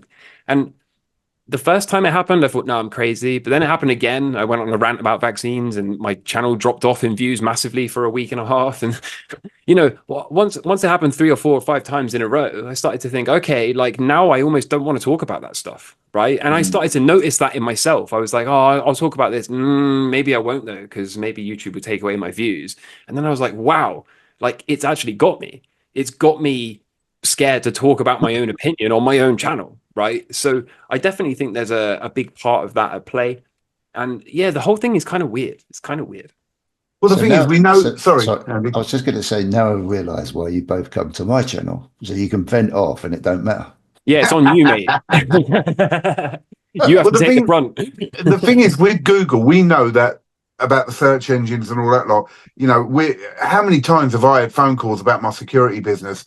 I had one yesterday, as it goes. We've noticed your website and this, that, and that. And if you pay us some money, we can put in keywords that will put you at the top of the search engine and all the rest of it. So look, we know financially there's gain in putting certain people up there with keywords and all that sort of stuff. So if governments wanted to push Kamala or whoever wanted to push her over Trump, put the keywords in for all the good stuff and, you'll get all that information. So, yes, we know it's manipulated and controlled in that way. As far as YouTube goes, we know 100% that things are cancelled or not shown if it's certain subjects that they don't want you talking about, governments and all that. So the whole thing's manipulated and we can't believe anything. We can't really trust it. So, again, it comes down to, do we use it for our benefit where, look, what we're looking up is mandatory stuff. It's just generic stuff that we want a bit of information on. If we start relying on the way we think through the internet and what we see, well, then we are controlling what we think. We're allowing it to control, what we think. So it's knowledge. It's just knowing that, look, we are manipulated with this stuff. If you want to go up and look up how to make a pizza, you should be all right. If you want to go up and look up some major political thing, well, it's going to be influenced by someone and you're going to be guided in a certain direction. It's an interesting point that you probably saw me nodding, but this just goes to show how many times in conversation have we been out and about or on a podcast, on a channel, doing a live or listening to someone's live, when someone wants to find out something, what are the words that everybody says now? Hang on a minute, I'll Google it. Yeah, yeah, Yeah. yeah, yeah, Yeah. yeah, I was going to say, yeah. It's so common. yeah. It doesn't matter who you're with, where you are, what you're doing. If there's because we're all plugged in, we've all got our phones, and 9 times out of 10 we've got the internet connection. What do we all say? We'll Google it. You're So absolutely right. who's to blame? Yeah, It's we are. us. I had a major conversation with a Christian priest recently. We were having a nice debate, and he spoke to me about Adam and Eve and all that sort of stuff. And he turned around and said, "Well, Google it." Well, hang on a minute. I can Google that side of it and get a whole load of information which will back up what you're saying.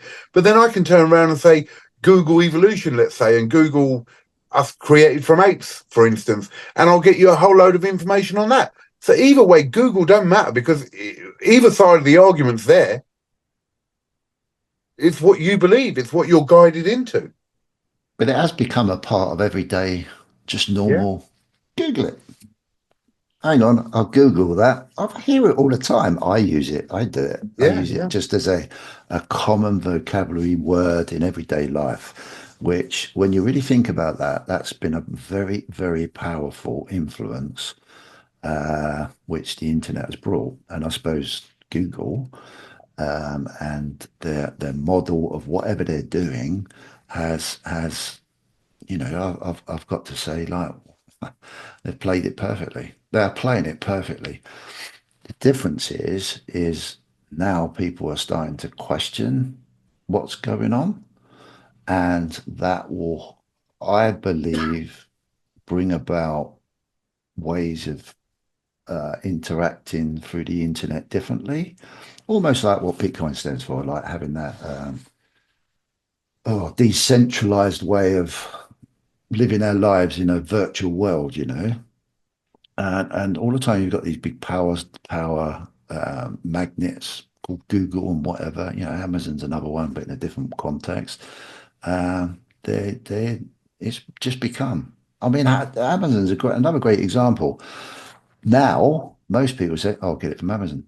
Just not Yeah, thinking about it. yeah, They yeah, don't go, yeah, I'm going to get it from Tesco's, yeah. or I'm going to get it from Argos, or I'm going to get it from wherever. I'll just order it on Amazon later. Absolutely right. I mean, I don't know Massive. how many times like someone said something to me about buying something. Look it up on Amazon. Let Yeah. me ask you something, Andy. Yeah, go on. When we decided about doing this conversation, Yeah. and the first thing I said was, "Oh, watch some YouTube videos on it." That was Yeah. the first thing. I knew Yeah. nothing about it. I'll watch some Yeah. YouTube. So all Exactly. my information has come from that. Where did you look to find out anything about this, Andy? YouTube. So And chat GPT. yeah, yeah, yeah. So both Internet. There it computer is, type internet. things. Mm. Yeah. But that's the point. We have no other source of information now. We can't get our information from anywhere else. Um, Where else would you look for it? well, let's try, and this is probably bore Camel a little bit because we've got to go back in a day. Where did we get our information from before? Encyclopedia Britannica. There you go. And there was all sorts of different encyclopedias that come out that weren't there, that sort of thing. Yeah, That sort of thing from a library, or you was lucky enough to be, someone bought it for you. yeah. So you was then educating yourself on the words, I call them stories, on the stories or words of people's interpretation of what was out there in the real world. Yeah. Now, and I look at the internet, and what we're talking about is it just a technical version of what we were doing then. The problem is it can be distorted once you bought your encyclopedia.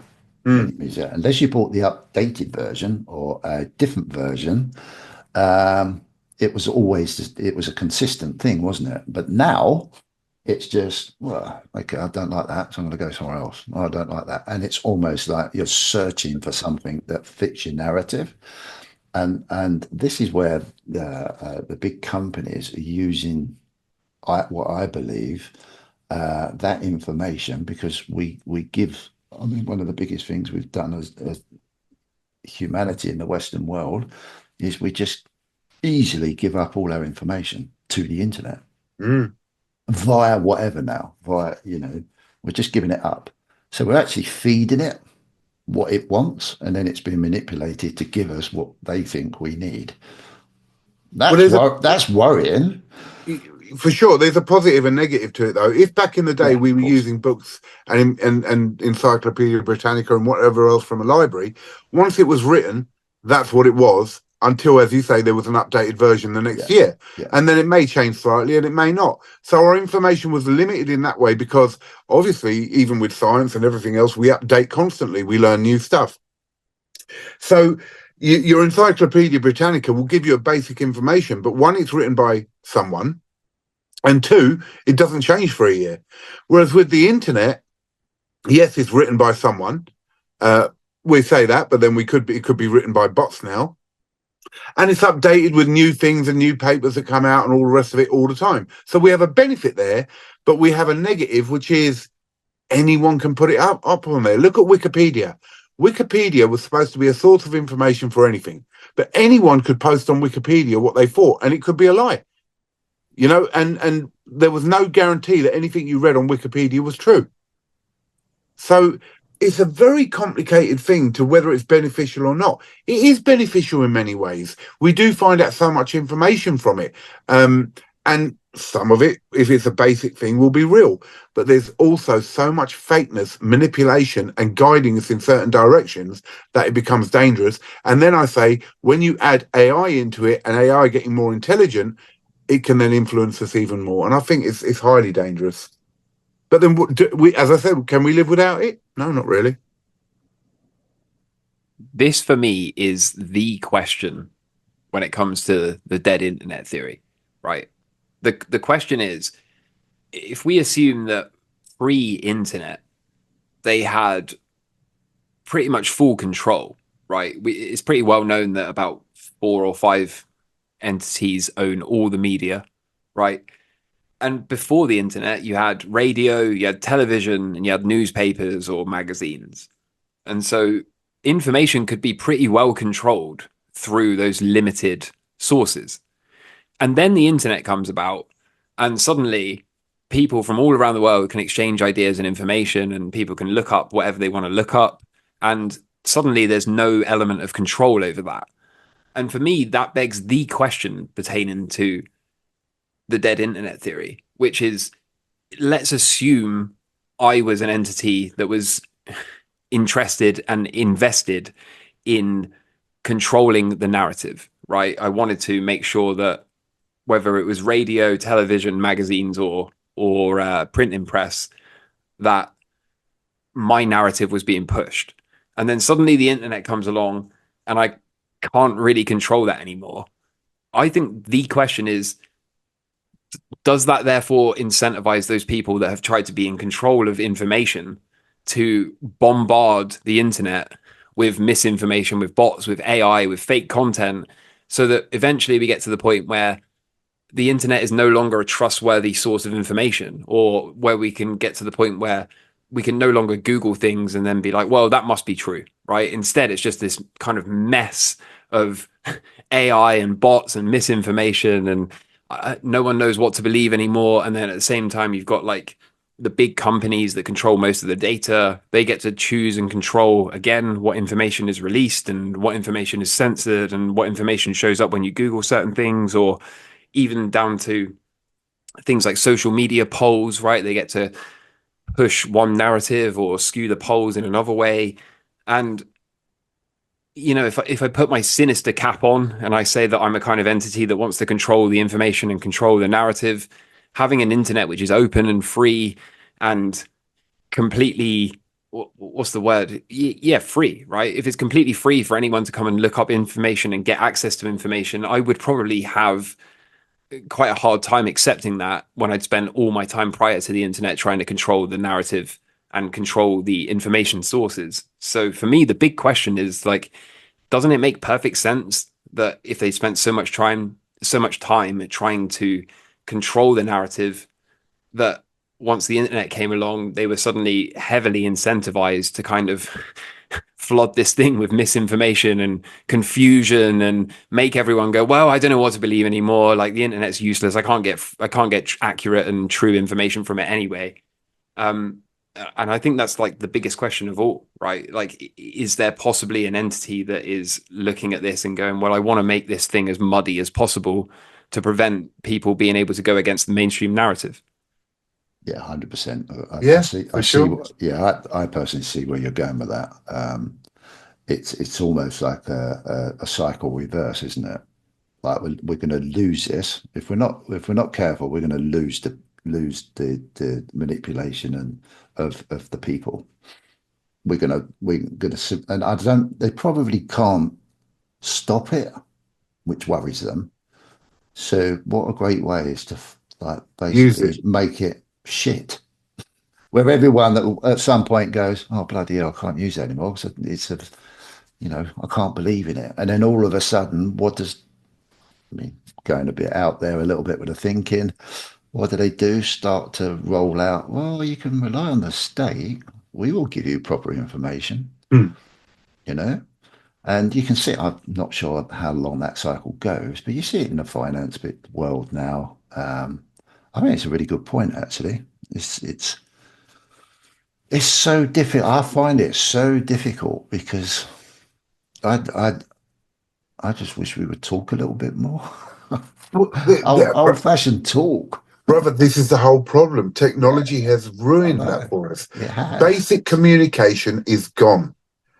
You know, Well, it hasn't, but it has. well, as in not gone, but as in, as I said, look, we've said this many, many times. People go out for a meal and you see them both on their phones, or a whole family all on their phones. They're not talking anymore. Yep. So we have taken it. Technology has taken us in that direction. A lot of depression, a lot of things like that are due to the fact that people do not interact as much as they used to. Kids are on the computers and playing these virtual reality games and stuff like that constantly. My son, he's 28 years old. His PlayStation broke. Oh my God, it's a massive panic for him at the moment. Massive panic. Oh, Dad, can I take your one? Chill. Save up a bit of money and buy another one. Do you know what I mean? It might take you a few. No, I can't cope with that. That's my only release. That's my what? Do you know what I mean? It's like he's got nothing else in his life to relax with but a computer. Look, even our lives, we're talking as if we're some angels and we're not caught up in this system. But, we go out and work and we do our stuff and then we come home and we're on the computers. Yeah. Yeah. How much time do we spend with our missus properly, all the time, like going out, eating together, doing things together? How much time of that is wasted because we're on our computers? Yeah. So true. So true. It is. It's massive, and that's the reality check. I love that because that is the pure reality check. We wouldn't be doing what we're doing now without the internet. Yeah. What I would hope this conversation would be happening down a pub. Or, do you know what? You're exactly right. That's what we would have done once upon a time. I ran pubs for years, and before I got into the pubs, and this is before internet, remember, before I got into the pubs running them, I was down the pub every night after work with all the boys. There was about 15, 16 of us and a few girls as well. And we'd be in little groups chatting about stuff. We'd be having a pint, chatting about this, that, and the other. You might have some people playing pool and doing whatever, and there'd be a group of 5 or 6 of us chatting about life or this and that and the other. Yeah. That's gone. The pubs are a dying business. Yeah.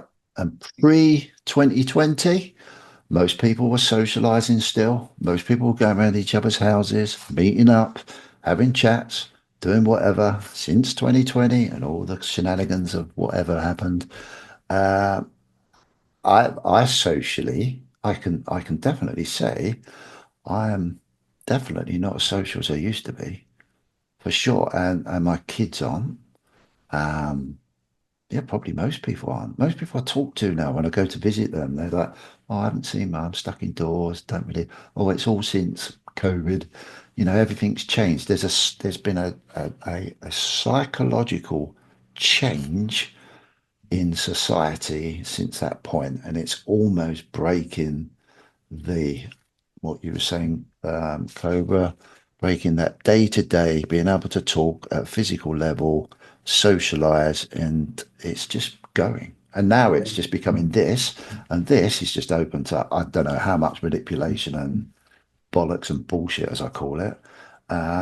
it's a worry. It really is. But at the same time, it's a lovely thing as well, you know, because it allows us to still freely, hopefully, freely, you know, talk.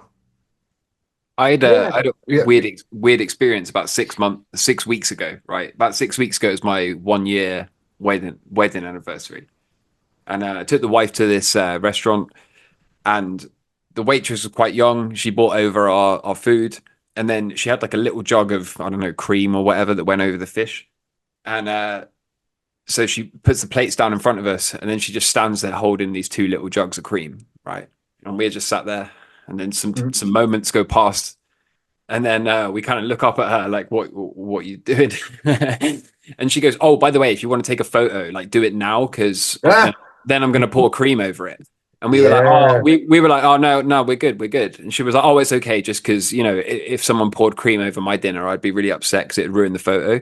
And we were like, oh, yeah, we were like, no, we're good, thanks. And then so she pours the cream over the fish, and then she's kind of like, you don't want to take a photo? She was like genuinely shell shocked by this. And we were like, no, we're okay, thanks. Like, thanks very much. And then she's like, okay, bye. And then like off she goes. And then me and Mrs. Camel were sat there like we were just mind blown. Like, is that the normal thing nowadays that someone brings food? It's like she was literally waiting, you know, we didn't have our phones in our hand or anything like that, but she was clearly so used to bringing food out, and people would, the first thing they would do is kind of take a photo of it. And I just thought it was like, that's such a strange, that would never have happened 5 years ago, definitely not 10 years ago, but and certainly not before then. I'm sorry, I disagree. That would happen 5 years ago. That would happen 10 years ago. Let me tell you something. Back in the day, we'd get round a table, food would be served, and we'd say grace, right? Even me, you know, I'm not Christian and all that, but, you know, even with my parents, they'd say a little prayer, right? It was a standard thing. The prayer now is to take photos. Yeah, yeah. You know what I mean? The whole thing was to connect to God or whatever else, and, you know, thank God for the food we were receiving. Now it's about posting it on social media. That's your new prayer. Andy, weigh in. You're on mute, mate. Oh yeah, sorry, yeah. I was like, just got that. Did you say what? Yeah, I heard you say what. Like, what were you thinking? Wow. Oh, just what Cobra said. Would you? The association and an analogy of what he was saying, and my reaction was, what? What? Wow, I haven't even thought of it like that.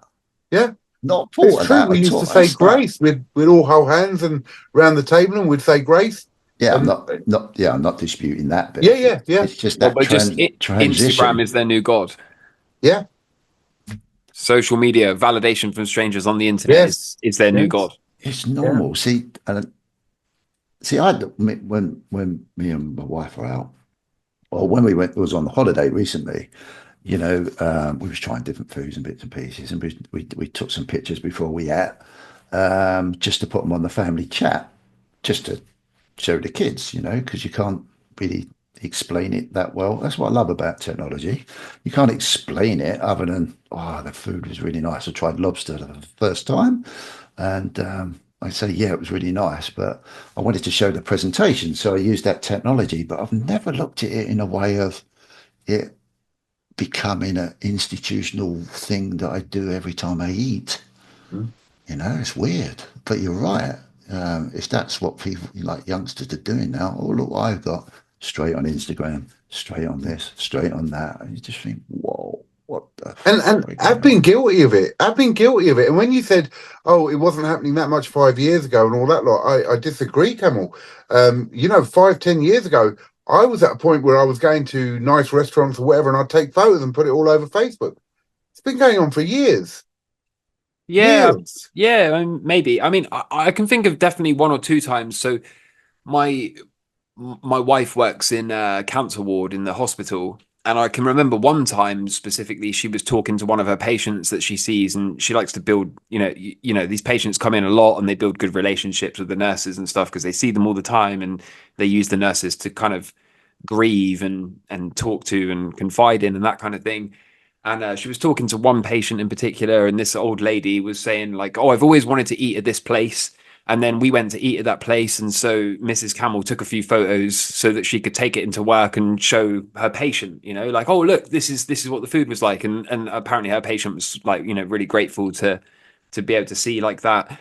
So I'm not saying there's like, anyone. I'm not trying to be like no one should take a photo of food ever. That's not what I'm saying, right? Sometimes you might want to take a photo to remember it for whatever the reason, but. But for me and Mrs. Camel, when, like I say, when we went out for that anniversary dinner, what was so striking was that she put the plates down and then she just stood there holding two jugs of cream, and we were like, "This is a bit awkward. Like, what are you doing?" It was just very strange. And then we realized after the fact, like, oh, okay, like that must be the norm nowadays that people want to take a quick photo and then have the cream poured and whatever. But yeah, it was just a bit of a weird experience. It is, but it's an interesting one because you would expect that person to say, "Oh, if you want to take a picture, you can now. Do you want it with the cream on or not?"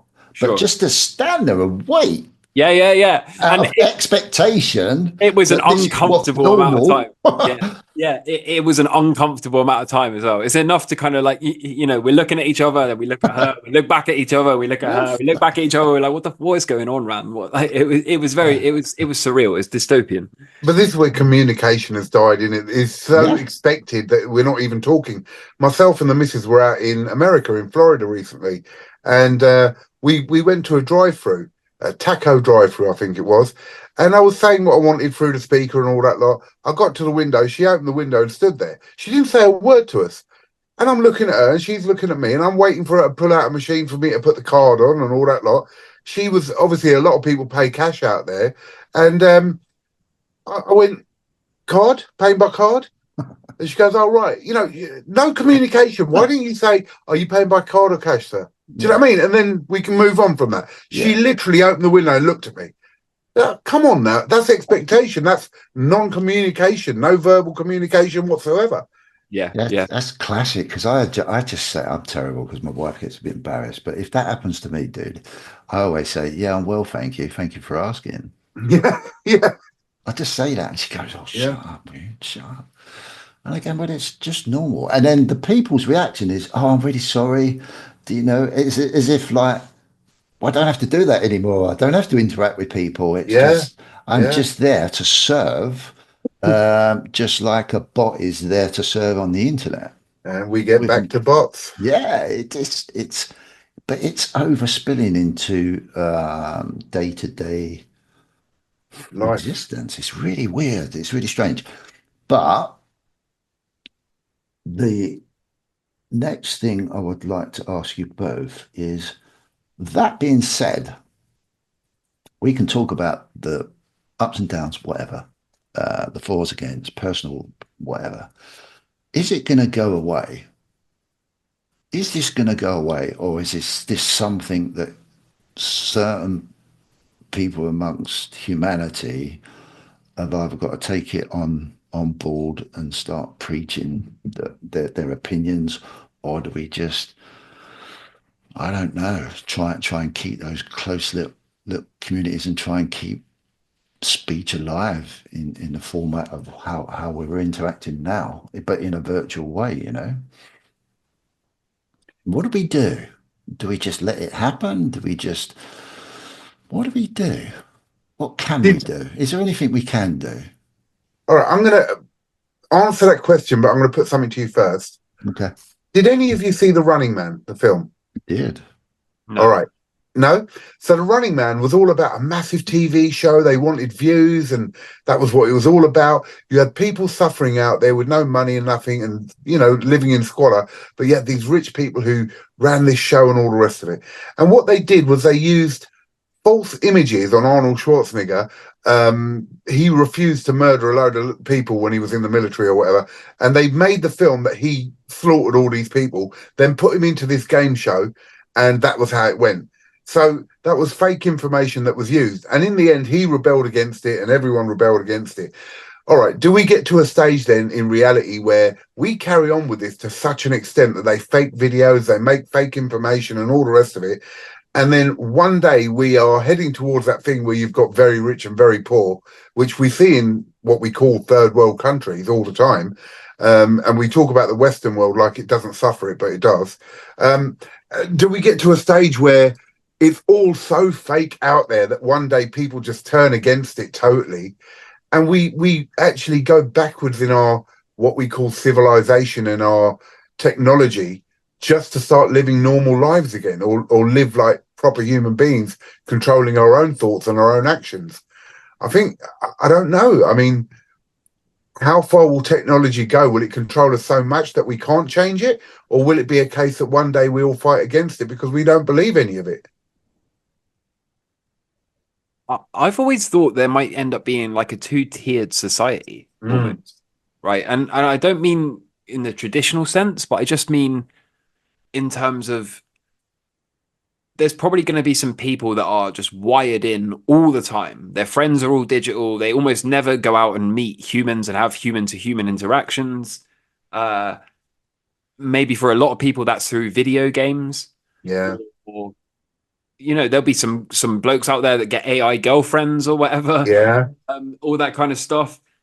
And it kind of makes me think there'll be like this. When I say two-tier, I mean one of the tiers is spend the majority of your time in the metaverse, the digital world, online in chat rooms or AI girlfriends, whatever it is.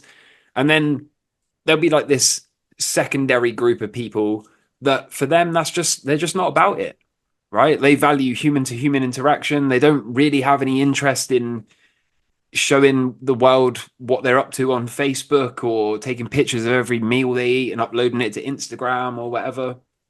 And those people will not have the online following or validation that other people might, but I would argue they'll probably be happier because I would imagine having human to human interactions is probably more valuable and you probably have a high quality of life that way.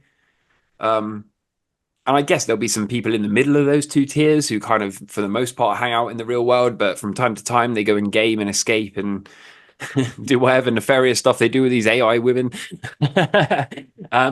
So yeah, but that's kind of how I view it. Like I look at some people I know that are a bit younger than me, perhaps, and they live a lot of their time playing Call of Duty or FIFA or whatever, and in this kind of matrix kind of zone. And then I look at some other people that tend to have no social media and they don't want anything to do with any of it, and they're just kind of on their own thing, and they got their relationships and whatever. And that's how I think it will be. I think it'll be like this kind of two-tiered. Like there'll be the people that are jacked in and the people that have exited. I totally agree with you. Have you guys heard of the metaverse? Yeah. Right. So they were literally selling properties and businesses in the metaverse. Literally. Adidas, for instance, would have a shop in the metaverse, and you would go shopping in the metaverse in their Adidas shop, order your stuff, and it would turn up at your house. Yep. You could buy properties, and they were talking about, you should really buy a property now in the metaverse because it will go up. This will be prime real estate and all that lot in the metaverse. And I sat there and I thought, what the hell are you talking about? Everything is to keep people at home. It's been developing that way, and it will carry on developing that way. You know what I mean? Keep everyone at home and all the rest of it. There was another film, and it literally was exactly what you said, right? People were living because they could live a fake life. So let's say you're obese, you have illnesses, you sit there and you can make a character up in this universe that you live in online, where you look handsome, gorgeous, stunning, all the rest of it.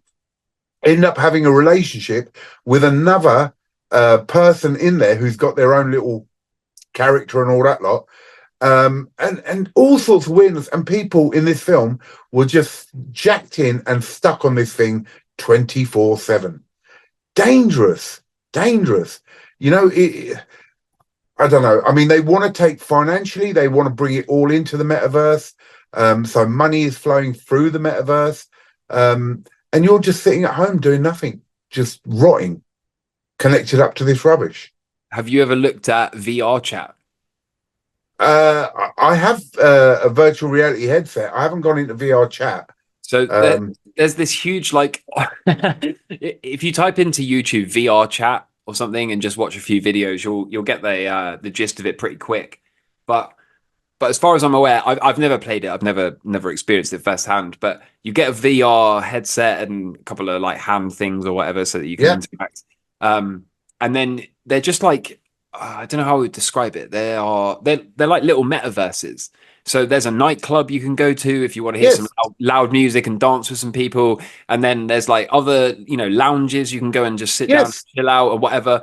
But it's really strange because it tends to be filled based. I mean, I've spent like probably a couple hours looking at VR chat kind of compilations or whatever, or funny moments on YouTube, but it's pretty interesting. The pattern I noticed is it tends to be people that are pretty socially anxious, pretty like introverted, and Yeah, then they go into the metaverse and suddenly they get to be this whole new person that's full of confidence because they could, like exactly. you say, wear a skin of a guy that's got a six pack and big biceps and Yeah, whatever. And then the other thing that's really common in VR chat is people get really drunk and then go to these like VR nightclubs and then they interact with other like other drunk people in these like VR nightclubs. So it's like the whole nightclub experience, but just in the metaverse, which is like really, really weird. yeah. And a lot of degeneracy goes on. If anyone's interested, they can go and find out about that stuff for themselves. But yeah, I spent a few hours looking at this stuff and it really blew my mind. I was like, wow, like this is a whole like culture that exists outside of physical reality, like there's people that spend up to 12 or 13 hours a day in the metaverse, that they go to work or school and they come home and they jack into this Yes, VR yes. headset and then they live there until they pass out and go to sleep and then their whole day starts all over again. And yeah, it's really weird, man. It's really weird. But I mean, that's been a thing for a long time now, like a Well, good few years. as I say, I've got a headset. I've got, well, a couple of those headsets, and I played some games on them and all that. And you're exactly right. I have seen that. I didn't know it was called VR chat, but there's different names for different lounges and things like that.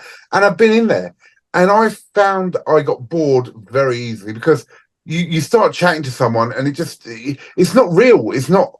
Yeah. And then you can go in different rooms and there's different things and play a game in that room you can sit in a cinema and watch a film with other people in the cinema Yeah. and you're watching a film. Jesus, just go to the cinema. Get out of your house and go to the cinema with your girl. Yeah.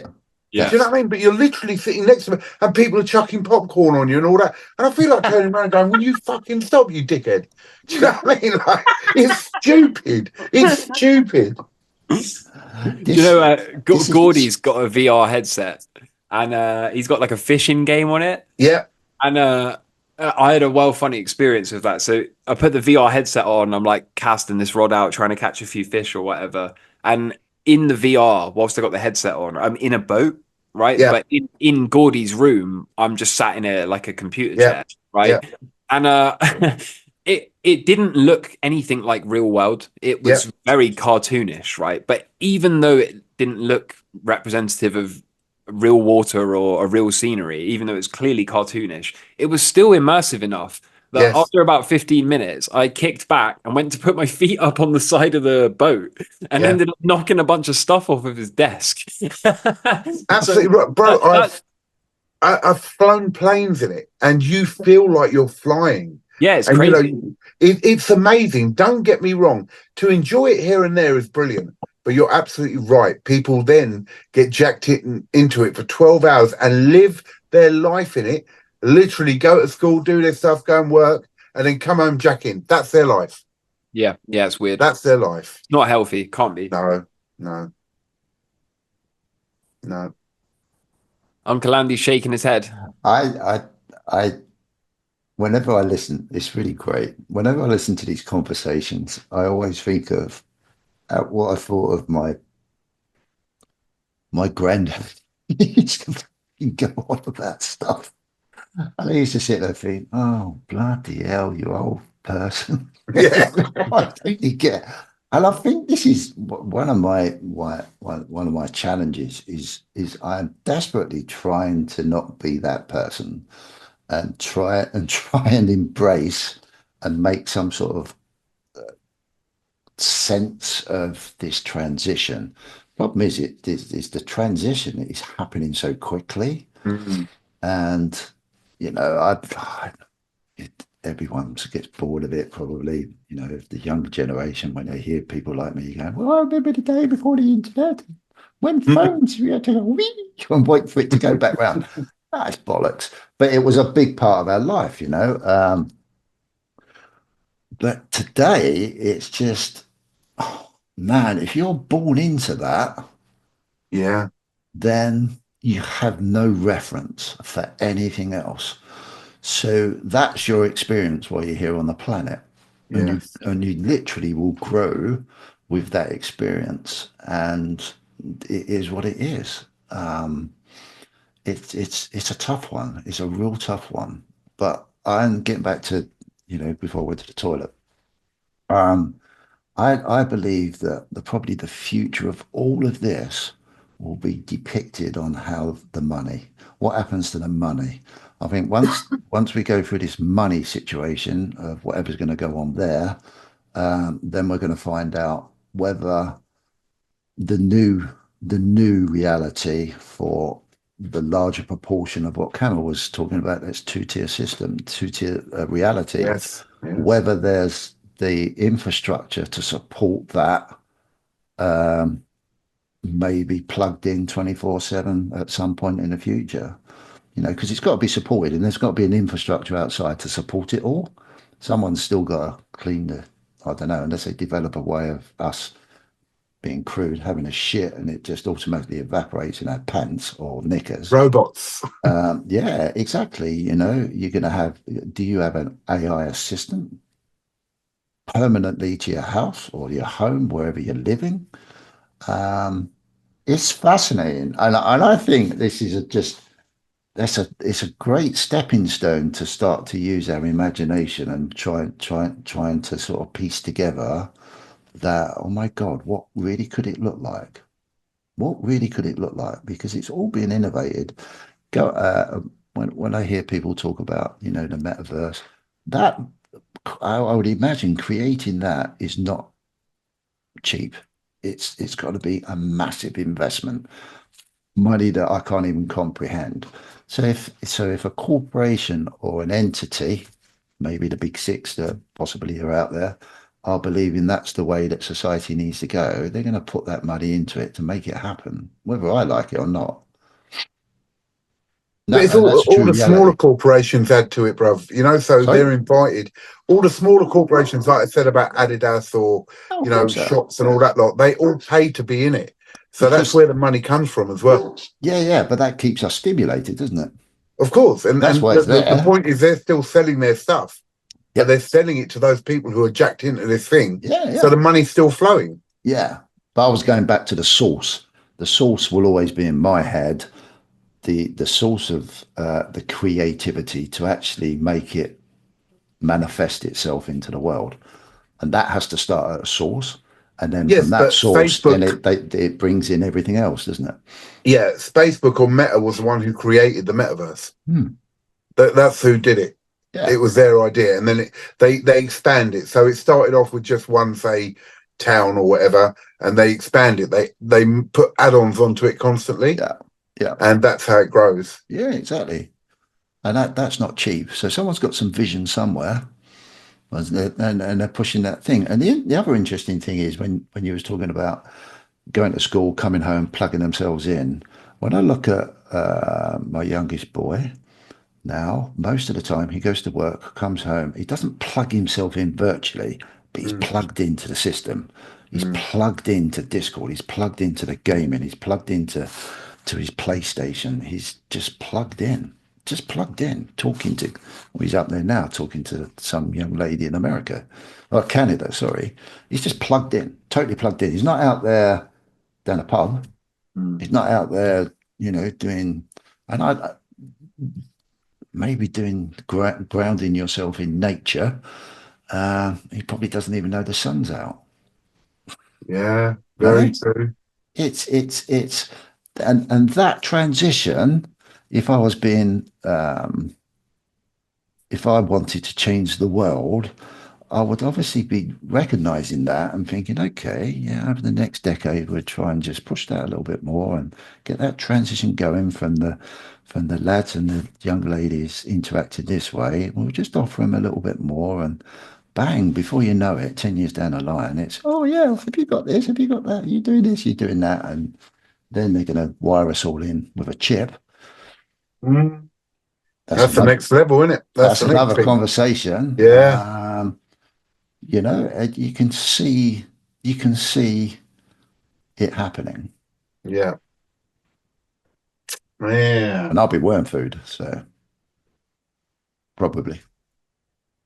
Me and you both. It's interesting, but Camel, you're a lot younger than us. Do you see that? Does it worry you? Do you just going to go with the flow, or have you fallen over? Oh, sorry, I was muted. That's okay. Does it worry me? Yeah. I don't know. Not me personally. Um, I I don't know. Like before I had YouTube, I think I've said this a bunch of times, but before I had YouTube, I had no social media, none whatsoever. So I've got YouTube and Twitter now, and that works really well for business, and that enables me to have a platform to share my ideas and all that kind of stuff. But outside of that, I've never really been the sort of person that is compelled to post things on Instagram or Facebook. I actually really value privacy and staying out of the public eye. I have often looked at family friends that have children and they give their kids phones at young ages, and I think, oh man, I wouldn't do that personally. I try to reserve judgment, but I don't think that's optimal. Um, I get why they do it because it's much easier. Anyone that's been around a young kid, like we've the youngest one in our family is just under 1 year, and occasionally they give him an iPad to watch. And if you give this kid an iPad, it's not even 1 year old, and its eyes light up like it's like there's something weird going on there. The light penetrates their eyes and then has some weird interaction with their brain to the Mm. point that it lights up their dopamine centers like Yeah. nothing else does. Like they are hypnotized by this thing, and they'll sit there all day. Also, I've got a nephew that's I think 8 or 9 years old, and he stays with us occasionally. And all he wants to do is watch Minecraft YouTube. That's all he wants to do. And if you put that on YouTube, he will be, he doesn't, he'll lock in and completely tune out the rest of the world for hours, right? And if we don't moderate it, he'll stay up to 3 or 4 in the morning as an 8 or 9 year old kid watching stuff on YouTube, like watching Minecraft over and over and over again. Um, so my interpretation of all of this is like you probably want to keep it away from your kids, and I that's certainly the approach I would take if and when I have kids. Um, but like I said earlier, I really think it's kind of it's like almost like a character trait or a personality type. Either you're the kind of person that says I want to seek validation from strangers on the internet, or you're the kind of person that says I don't care. I want to do me. I want to stay away from the internet, and I want to experience life firsthand. And I'm not trying to say one is necessarily better than the other. I mean, if you ask my personal opinion, I think it's better to live in the real world. um, but I reserve judgment, right? Like if people feel they need to live in the metaverse, then that's fine. But it's just not for me. Like I said, I've never really had any social media. I've always kind of stayed away from that stuff, and I kind of like to live a private life. I like to kind of do my own thing and stay away from it all. Yeah. Yeah, I think the younguns yeah, are the ones more at risk. I think they're getting caught up into this, and that's that. You know that's as Andy said, this is their life. This is they're used to it. They're not used to anything else. I think with us older ones who weren't born into the internet, we have a different view because we've got something to gauge it against in our younger days and how we acted and how we interacted with other people. And so the younguns are born into this, and that's them. yeah. And as we die off, that will be the new way. It is. And you probably ask most 5, 6, 7 year olds now, are you living in the real world? If they've got a concept of the vocabulary, and they'd say, yes, of course I am. Yeah, Aren't you? this is the real world. This is This is what the we real are. world. Yeah. It's what their environment is. So that's why I love it. I love trying to educate myself on it, really, because at least hopefully I'll be able to understand and have a proper conversation with my grandchildren, and not sound like some old fucking bastard just giving them a hard time. Yeah. Sorry. Amazing conversation. I don't want this one to finish. I want it to go into a part two but you kind of similar suggested I'll be living in a simulation as the next topic. Camel, he's drunk too much whiskey. Sorry, but Camel? say again. I think Oh, your next suggestion, wasn't it? Are we living in a simulation, or was that No, that was Cobra's? Cobras. That was Cobras. Cobra's. All yeah, right, okay. yeah. It kind of all leads into the same thing, doesn't it? In a way, and in a way not. So when you talk about simulated worlds, um, we have people who believe in God and that God created this reality, this real world, and we're living in it. You have people who are atheists and believe in science and universes, multi-universes and all that. But then you have this other theory that we're actually created in a simulation. And this is why we get glitches where we have deja vu, stuff like that. And we have created simulated worlds within the internet. So that's a really good subject. How many simulations of simulations are there? Is the person or the thing that created this simulation living in a simulated world themselves? So it gets very deep. So it's a very good subject of what our reality is and what are we actually here physically living, or are we living in a simulation built by someone else? Yeah. So that's for Sounds another like a time. plan. Do you want to talk about this anymore?